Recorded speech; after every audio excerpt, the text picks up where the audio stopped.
অর্ধেক জীবন পার করার পরে বুঝলাম আমি আসলে কখনো মানুষ চিনতে পারিনি।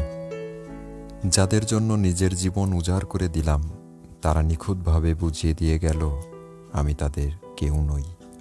তুমি আমায় ভুলে গেছো, তাতে কোনো দুঃখ নেই। দুঃখ শুধু একটাই, আমায় তুমি চিনতে পারোনি।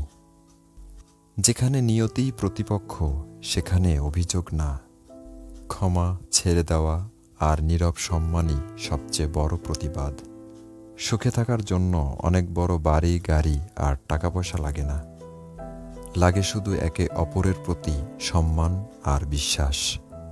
মানুষ মানুষকে ক্ষমা করে দিলেও প্রকৃতি কিন্তু মানুষকে কখনোই ক্ষমা করে না। যদি দেখেন কেউ আপনার সাথে কথা না বলে এড়িয়ে চলতে চাইছে, তাহলে তাকে বারবার অনুরোধ করার দরকার নেই। যার কাছে আপনার সত্যিকারের মূল্য থাকবে সে হাজার ব্যস্ততার মাঝেও আপনাকে সময় দিবে। সময়টা তাকেই দিন যে সময়ের মূল্য বোঝে, আর সম্পর্কটা তার সাথেই রাখুন যে আপনার গুরুত্ব বোঝে। প্রয়োজন ফুরিয়ে গেলে আর কেউ কারো খোঁজ রাখে না, সে যতই কাছের মানুষ হোক না কেন। স্বার্থ শেষ হলেই মানুষের আসল চরিত্র প্রকাশ পায়।